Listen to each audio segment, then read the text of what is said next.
Hello, everybody. We are finally back after a long break. We had some vacations, some trips, just a lot of stuff going on. So the podcast took a back seat for the last couple of weeks, but we're back. We're going to review the PGA Championship for you guys. What an exciting tournament that was. We're also going to talk about the Charles Schwab coming up this weekend and also growing our game as always. So a huge episode, and we're excited to get back into it and talk golf with you guys once again. Speaking of the PGA Championship, Brooks Koepka has number five, his fifth major. Just a great all around tournament all weekend. One of the what I thought was one of the cooler things is once everything was over and wrapped up, a lot of guys doesn't matter. You feel like the media has kind of created this world where the live guys and the PGA guys hate each other. And I do feel like there was a sense of when it first happened, probably a little bit of backstabbing, but once the dust settled, everybody kind of realized, like, listen, they had a chance to go over there and make a bunch of money. I feel like a lot of it has subsided, unless you're Patrick Reed, who keeps trying to go after a lawsuit, with these guys and all that other stuff. But Rory McIlroy came up and gave Brooks Koepka a hug. There was a lot of just, hey, it's squash, it's behind us. Congratulations, you won a major championship. And kudos to you. But Slade, before I talk too much, what are your thoughts on the weekend? Yes, I mean, it was an amazing weekend. So much happened. Like you said, Brooks gets his fifth major. The funniest thing when you talk about the money and stuff like that and what they had done is, so Brooks went over and he's somewhere around, what was it, $100 million for 4 or 5 years to play Mhm. on the Live Tour. Um, he also has incentives built in, like, to make that 100 million, I guess. Is that how it's structured, that when he wins, like, so supposedly if he So wins a I major, he won $1 million through Live for winning Right. Right. So this his his PGA his Championship. contract is $100 million, but yeah, he has on top of that incentives. Like, yeah, he just got paid a Right. million for winning. So he got 3.1 from the PGA for winning the tournament this past weekend, plus $1 million check from Live Golf. Plus he already signed $100 million check last year to play on the Live Tour. I mean, you can't be doing much better than Brooks right No, now. definitely not. And, with a baby coming, Yeah. that child is set. But My favorite part is the full swing episodes that we got to watch with him, and that he has the big room with the open slots for the majors that he hopes to win. And right after it, his wife posts videos of her dusting it off so that when he yeah, I gets did home see he that. can put it in there. That's pretty funny. Yeah. No, I mean, I talked about it before. I love Brooks. I'm a huge fan of his. Um, and I don't blame him for going and taking the money. But it's nice to see him fully healthy again and competing. We saw him already win two live events this year. He looked good at the Masters, and we talked about it before. Just kind of fell apart on Sunday, but it's nice to see him win another major. I think that the key difference between what happened at the Masters and what happened this past weekend is if you look back at the Masters, I really feel like he played defensive golf throughout the first couple holes on Sunday. That allowed John Rahm who was playing aggressively, to make some more shots and get up there, tie the lead, and then from that point, Brooks was trying to scramble to get back. On Sunday this year, you could tell Brooks went out there and played his normal game. He was out there, he was attacking pins, especially on 18. He's coming up 18. He has I think at that point he had a three-stroke lead, and in the back of your mind, you're like, okay, just don't blow this. And he pulls out driver, he smokes it right down the middle. He played the hole, as well as he had all week. And so that's what I feel like was the difference between the PGA Championship and the Masters is he went out there and he played true to his normal game. He wasn't trying to play defensive. He wasn't trying to limit his mistakes. He was like, listen, we're gonna go out there, whatever happens, happens. Victor Hovland put up a hell of a fight. I mean, it was a great round of him. And then the same thing that we saw happen to Corey Connors on Saturday on hole 16. They get stuck in that bunker, and they just could not get enough loft out of it, and they both bury it right into the edge there. I said as he was lining up, I was like, I really hope he gets this out. Like, I mean, it's cool to see them battle back and forth, but I was like, after watching Connors the day before, I was like, I hope he gets this over that lip. Like, that's all I'm asking for. And sure enough, I saw him swing, and I didn't see the ball, and I was like, it's in the lip, isn't it? And like immediately saw his reaction. He's like, shit. But still, I overall it was a really good tournament. A lot of ups and downs throughout. Great battles. You had Scheffler leading day one, Connors lead day two, and then into Brooks and Victor battling out the last 2 days. So it was a lot of fun. I really enjoyed this PGA tournament. I feel like this lived up to more hype than the Masters even. Obviously, the Masters is Masters, and it was a lot of fun to watch that. I just feel like in terms of storyline, and it helped too that these guys played through so much. I mean, the Masters kinda got hampered by the weather delays and all that stuff, but we saw these guys battle through, it was light rain, obviously not compared to trees falling like we had at the Masters. So a little bit different weather conditions, but just the overall tenacity of the course mixed with those weather conditions, it really felt like it separated the best from the best, and Mhm. for an exciting championship. Speaking of Brooks winning and obviously him being a live player as we discussed, do you think this says more about live golf as a whole or the PGA? I'll let you. Um, so I think it says more about Brooks as a player, I Mhm, guess is what I would say. I don't think that it really supports either group because Brooks, I mean, had he given it time, had he been able to take off and rest and get the time off that he needed, he could very well be at this point if he was still playing the PGA. mhm, They have a lot more. Um, how would you say, like, they have a lot more expectations on the PGA that you're supposed to show up for a certain amount of tournaments throughout the year, mhm, that you're being funded through all these sponsors and stuff like that. Whereas it's not as much as that. Plus, they don't play as much on the Live Tour. But yeah, I think in Brooks's case, it says a lot about him and that he was able to make that decision. I mean, he if he doesn't win the Masters and the PGA, I mean, do you think that everyone's still talking crap on Brooks year after this year? Like he got to play in the big tournaments, and I think that this year, him being able to play in those two majors, I think it said a lot about the development he was able to make. I guess. yeah. I mean, the crazy stat, if you look at Brooks outside of his live competitions, this was his ninth win, and he has 5 majors and 9 wins, and I mean, if you look at Brooks's career in the grand scheme of things, live is a perfect fit for him because, the smaller tournaments like the Charles Schwab, he really wouldn't ever care about. Obviously, if it would, you know, you flash back and you make designated events last year, I think he plays in those a little bit more, and obviously you want a nice paycheck. But and he said this before, and coming into full swing, you and I talked about this. Is his whole kind of stereotype or persona people looked at him as is he doesn't care unless it's a major, and that's kind of been backed up by this fact that he really only He shows up. says it. Yeah, well, he did before, but Yeah, he not said I only practice for the right. But majors. I feel like this year, or at least through full swing, you saw him care a little bit Yeah. more. And I mean, maybe that was because he was injured. He wasn't playing his best stuff, and obviously every golfer wants to stay on that top level. Um, Mhm. but as far as the whole PGA versus Live debate, I agree with you. I think it says more about himself.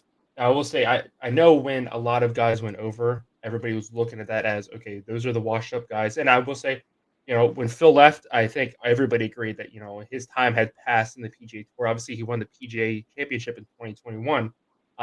But other than that, he had not really played well on any major since. He was missing a lot of cuts, and then he went to the Senior Tour and was doing things there. But the Senior Tour is vastly different from the regular PGA Tour.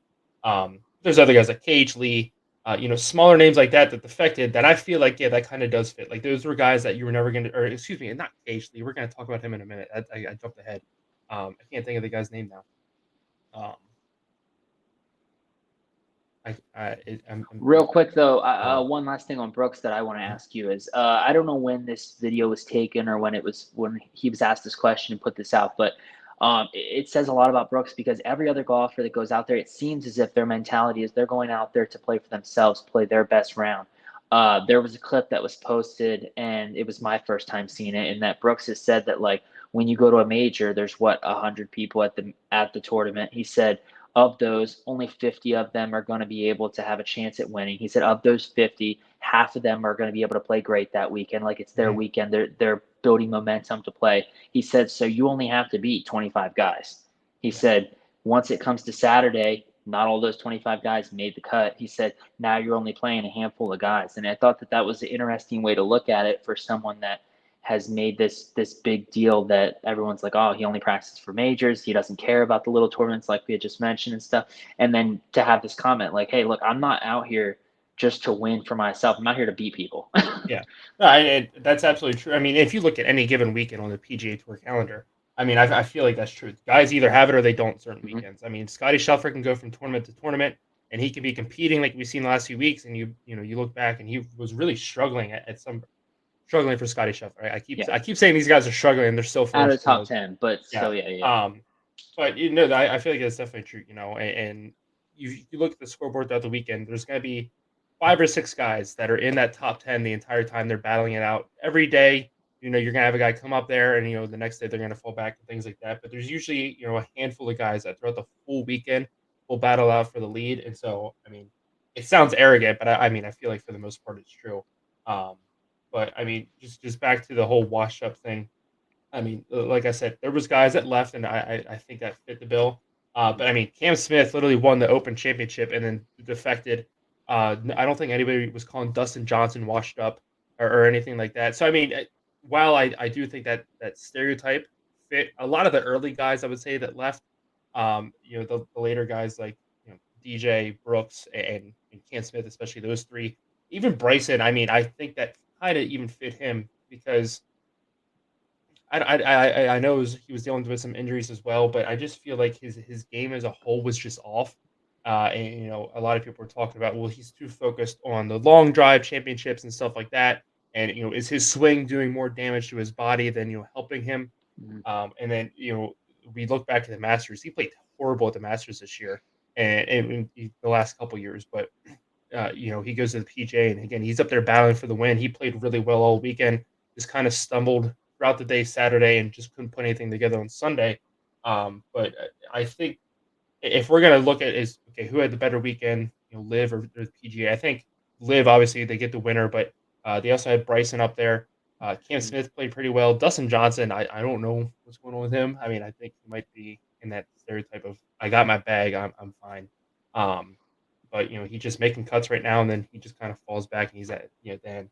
He always But kind of has that "I don't really care that I'm here" attitude. yeah, Also, yeah, it's kind of I think I would agree with that. I feel that like was before he made the $100 million. yeah, Before whatever his I bag feel would like be, for him, if whatever. if if he shows up on the weekend, he's like, okay, I feel good, I'm playing good, I'm gonna go for it. Or if he's like, all Mhm. right, I'm not feeling my best right now, I'm gonna make the cut, I'm gonna get a paycheck, and I'm set.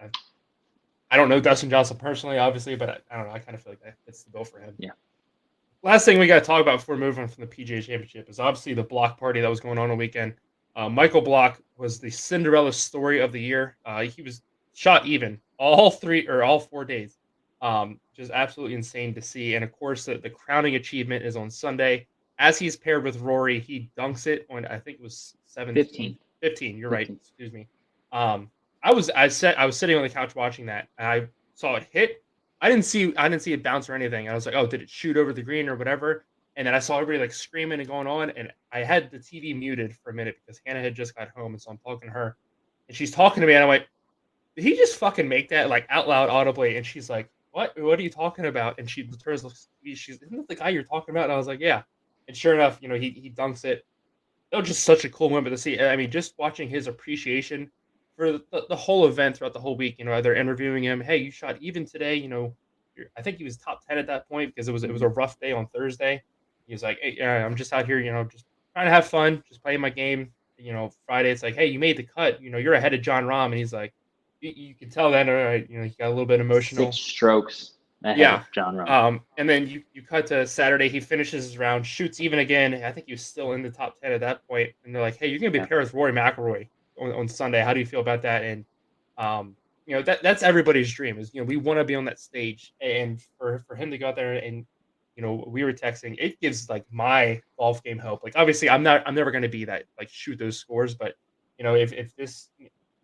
Granted, he's a PGA pro. He puts a lot of work in. This is not his first PGA championship, but Mhm. if he can go out there and just, a regular Joe Schmo guy and shoot even and make it through the cut and, get to play with all these superstars and make a hole in one, it gave me hope for my game that, I can get better. I can improve. I can still have fun with this. Your And thoughts on Block? just shooting even though you would think that that's a great that's like just like it's good. Like he didn't shoot great. He didn't shoot horrible. I mean, we have one of the top 3 golfers in the world that shot 6 over for the first 2 days. Yeah. So I mean, it was not easy by any means what he did to shoot even, especially because, um, like you said, after Thursday, they were like, "Oh, hey, you shot even. What a great accomplishment! Like, hey, you're like 10th because of the way that the scores were." And he like was like, "Yeah, it's great. Like, I'm just glad to be here." Basically, like, "I'm just happy to be here."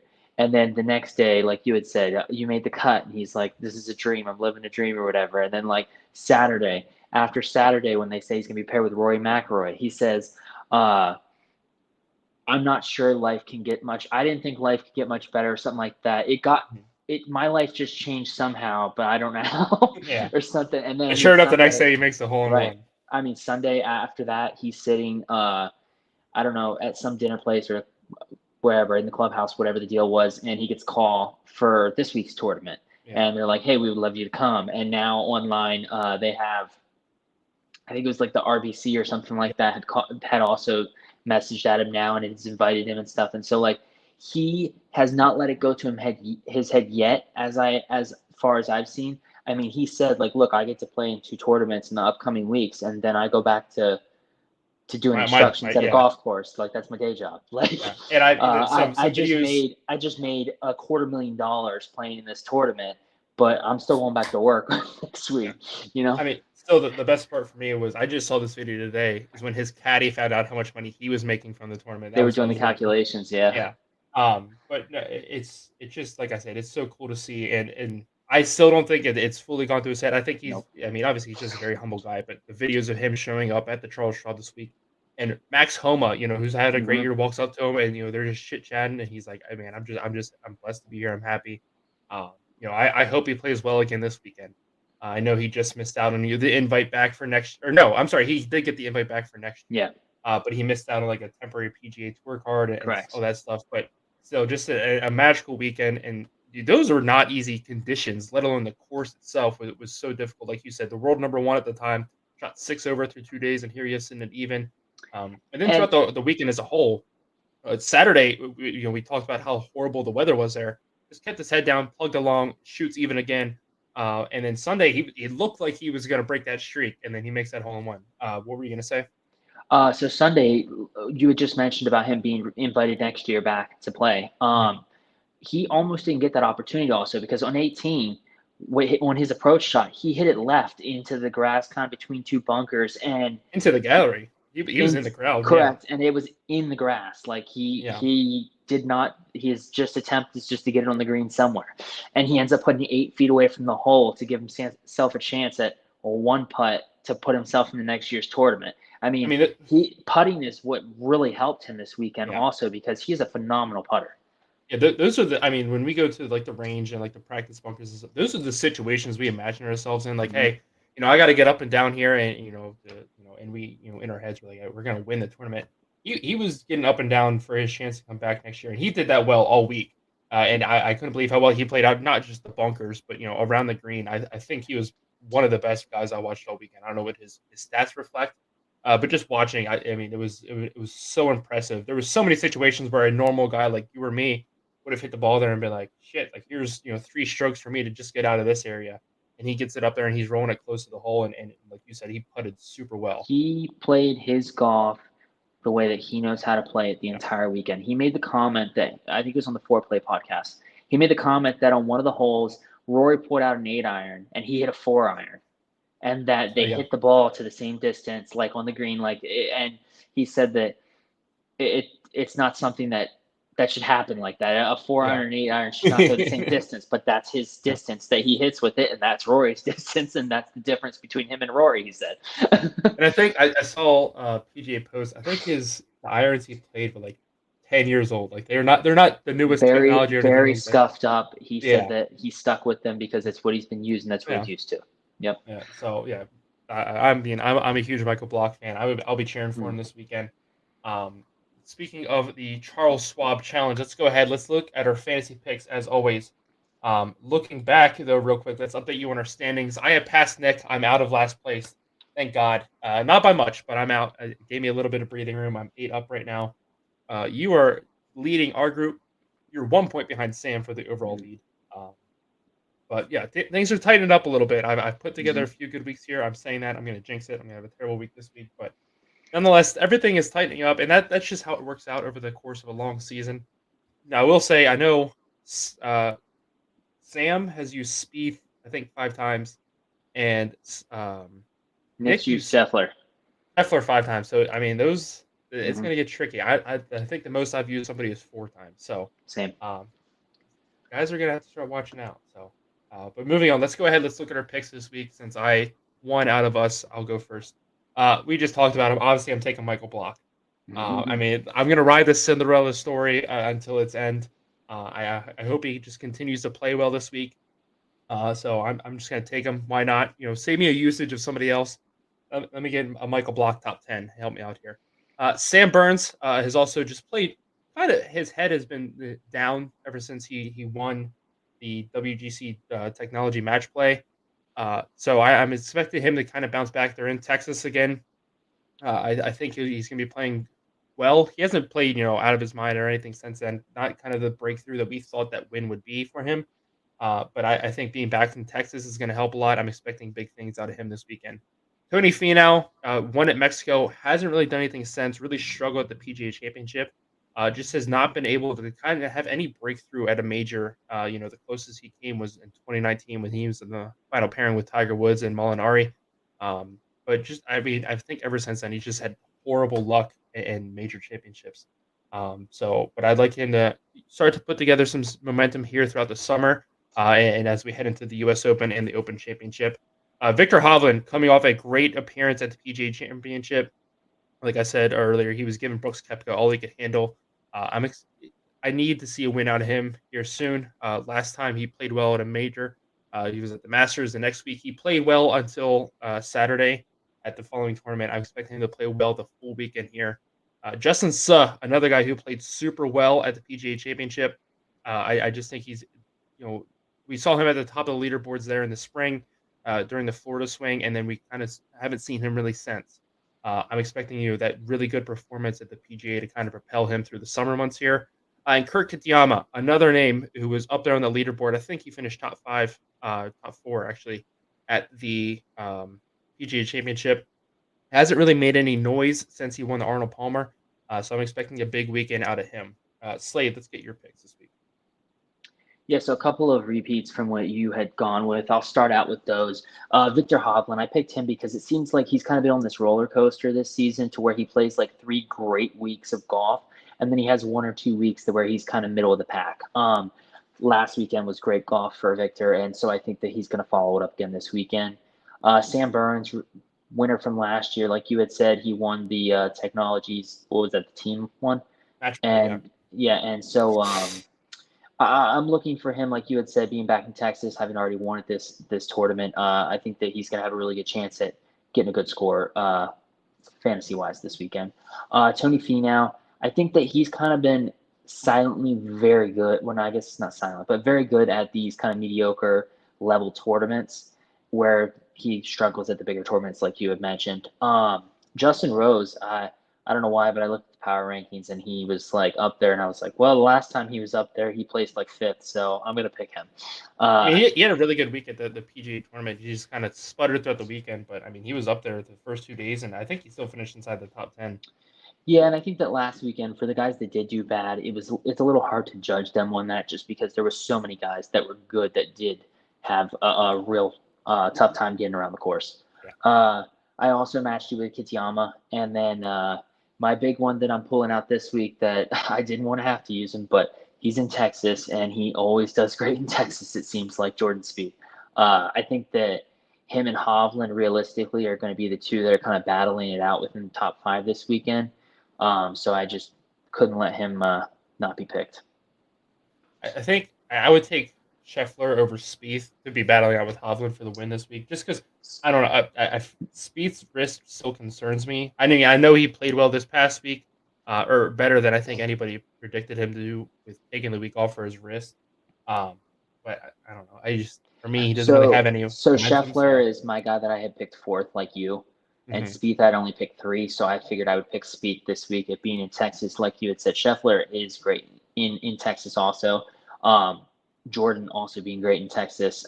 So I just figured I would go with Jordan just because I hope that he's able to kind of rebound here. Looking at our uses here real quick. So Sam has used Rahm, Spieth, and McIlroy 4 times. Um, Nick has used Thomas 4 times, Scheffler 5 times. Then you and I both used Scheffler 4 times. So just a quick update on our uses. Let's go ahead. Let's get our cash out picks for this week's Slade. You can go first. Yeah, so I found this one, and I found this right after I made my lineup, and I was like, well, I kind of have to go with it, so I bet it and everything. I went with Spieth, Hovland, and Finau to finish in the top 10. This bet includes ties, so if there's 7 dudes tied for 10th, you can book it. Plus 1,600 is really good odds, I think, for that, so that's why I went with that.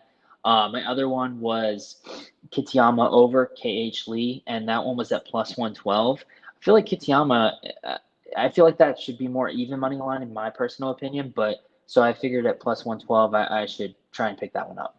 Yeah, no, I agree with that. Like you said, with no disrespect to Cage Lee, obviously he's a professional golfer. I'm not, but he has not done anything this year in my mind to elevate him above Kitayama. And again, Kitayama coming off a huge performance at the PGA Championship. My picks, they're both gonna be round one picks. So Scheffler over Rose at minus 195. Again, anytime Scotty's in Texas, he always seems to play really well. I think Justin Rose is still gonna have a good week, but I think Scheffler is just gonna play a little bit better than him in round one. And my other pick is Burns over Spieth. Again, with Burns my fantasy team. Spieth's wrist still concerns me, but I think Burns overall is just gonna have a better day one. And so that's what I'm taking. And I realize that now this is Wells Fargo. It is not the Wells Fargo, it's for the Charles Schwab. But nonetheless, so that will wrap up our talk about the PGA Championship and the Charles Schwab this weekend. It's time for growing our game. This is a really fun segment, Slade, and I really like bringing to you. Nick was supposed to join us tonight, but actually it'll kind of work out that he'll be here next week. Instead, the Jack Wagon Sports Cup is coming up in a few weeks, the Golden Cup. We're going to be battling out June 10th to be determined, but the course anyway, but it will be June 10th. So we're just going to predict what we think our scores are going to be now and try to lock in. And we started a fun little golf competition with our group. Obviously we live all over the place from each other. Sam lives in Florida. You guys live in Pennsylvania, and I'm in North Carolina. But we still want to, be engaged with golf with each other, just outside of, talking about it here weekly with you guys. And so we have to basically, like Nick said, kind of call our shot. So like I'm going out golfing on Monday. That's the round I'm going to use. I'm announcing it before time. So, whenever we're going out, be like, hey, this is the round I'm using for our competition. And then whoever shoots the best score with the handicap, wins that month. And then we'll go from there. So Slade, what do you think you're going to shoot at the Jack Wagon Sports Club? I have not played golf at all since last year sometime. Been all over the place recently. And so I'm really hoping to just keep it under 120, but I'm also trying to keep the cup because I know that it really irritates both you and Nick that it's in the garage on top of my beer fridge and that it's not displayed behind me somewhere. So I'm going to go with a 114 because I think that was the winning score last year. Yeah. I would like to say, when I went out with Sam 2 weeks ago now, I shot a 105. And that's the first time I ever played well, like around somebody else. And that was coming off the week before I shot a 135. Like it was the bottom of the barrel for me. And I was with other people. And then I went out with my brother-in-laws and my dad that Saturday. We only played 9 holes, but I shot a 63. And then so the fact I was able to pull a 105 out, I shot under 50 on the front 9 for the first time forever. My problem is I think we were coming up hole 8. And I looked at Sam, and he was playing better than I was, but I was like, man, if you would have told me at the start of the day, I would have only been 4 shots behind you right now. Like you would have called you a liar. You're having a really bad day. And then as soon as I said something, he continued to play well, and I just fell apart on the back nine. Could not get out of a bunker. Just a lot of bad shots. But so I would like to say like around 105, but every time, especially if it's getting competitive. That's when it gets difficult for me. So I'll say 115 is what I'll shoot. I'm still hoping to win, but I don't know. Nick's practicing a lot. He got new clubs. So I was going to say I haven't played at all, so I have no clue what my score is. I'm going to be playing this upcoming week to try and get one in here right at the end of May. But Nick also just recently scored a 105. You guys both have been playing, trying to play a couple times here and there. You playing much more than Nick, but I'm wondering if the key for you, do you feel, is if you get a couple of rounds in before we all three play together, And do you think that you almost kind of hope that those rounds don't necessarily go perfect, that you Oh yeah, maybe I hope choose they're. score it towards like a 120-ish or a Yeah, I 115-ish hope it's. I in hope it's like hopes a that you can repeat. drop 10 off of it when it comes time to when we all three play together? No, yeah, I hope it's a repeat of what I was just talking about, where I Yeah. had two really bad rounds back to back, and then I pulled out a really good round. So I'm hoping. So this will be the last round I play before we play. So yeah, I'm full on hoping that I shoot like a 130 again. Like I'll be like it'll suck. And one thing is I'm going to a brand new course. I've never played this course. I've never even seen this course. It was just a really good deal in golf now, so I like screw it. Why not? So I have no idea what's in store here. I have no idea, first of all, what condition that the course is in, but second of all, just how difficult it is. And so on one hand, I'll be upset that I shot really poorly, but at the same time, like, okay, maybe I got my bad round out of me. I'll get some more practice in, and then we'll go play. And it might benefit you to just. I think last year when we played, like you hadn't played in a while either. You literally So went out and bought a new driver the day before, and so we showed up, played, and you funny won. thing. I'm purchasing the same putter that you currently have. Oh yeah. And so I'm going to be playing with a brand new putter that I've never putted with. And a driver I've played one round with, I think, or two rounds. Sorry, 2 rounds. I played the round with you guys, and then I played with my dad and brother a couple weekends after that, and that's the Yeah. last time I played. So it'll be very interesting to see how it all works. Yeah. I was at the PGA Superstore this past week. I used their simulator, and I was looking at the drivers, and I found two really good drivers. One was a Callaway Maverick, and the other one was a Mhm. Strixon SX5. Mhm. Both really nice drivers, and I was like, and like they were under $200. That's crazy. No, not today. So I passed on it. And then I saw a Stealth there from last year. It was like 225, and I was like, The I was one like, that I no, have, yeah, that's half price. yeah. That's crazy. Yeah, Yeah. Well, because I it's mean, because they it come was out with the new used. one. Well, It's it because was they used, came out with the new one. Yeah. yeah.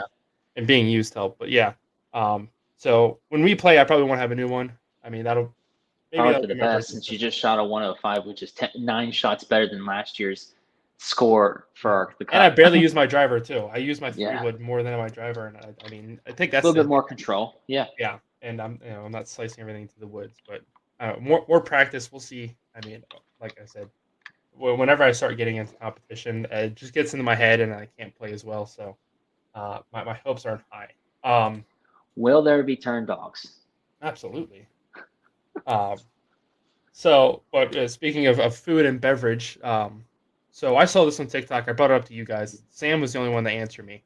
But just to pass along the information to you, so this guy said he was playing around at the local municipal course, got paired with a random guy, and it was him and his friend, and then the random guy, and they were playing around. And his buddy made a birdie, and they were celebrating stuff, having a good time. And then after the round, the older gentleman was like, one thing you guys are missing, from your golf game, is what's called a birdie bottle. He's like, what's that? He said, have this bottle on hand, and whenever one of you make a birdie, you take a shot. And, that's just your celebratory thing. So I asked you guys, what should we make our birdie bottle? But I just want to know your personal preference. What bottle would you keep in your bag for your birdie bottle? So my personal preference, 2 reasons for it, would be screwball peanut butter whiskey. Okay. The first reason would be because it tastes great by itself. You don't necessarily have to mix it with something like tequila or vodka or whiskey, like a regular whiskey or something, you Right. know. Second reason is because I don't get any birdies, so it'd just be warm whiskey and it's cheap, so it'd be fine. Yeah. No, that's actually not a bad choice. When Sam and I were talking this through last night, Mhm. um, it was before he even said anything. It was going through my head, and I was like, I mean, tequila is like the one liquor I can take a shot of, and it's not a problem. Problem is I like tequila a lot, so I don't think I'd be able to do just one shot and put it away. So I need Mhm. something that's smooth and I can handle. But at the same time, it's like, okay, if that one shot's good, and I can finish my round. I'm not going to be crawling to Mhm. the next hole. So I do like the screwball pick. That's a good pick. My other one would be Jameson. Jameson just seems to be a really smooth whiskey. Um, and if we had to go like Jack Daniels, I have not had the Sinatra Select yet, but I've heard that's like a super smooth, good like sipping whiskey. I was like, okay, that could be a good one.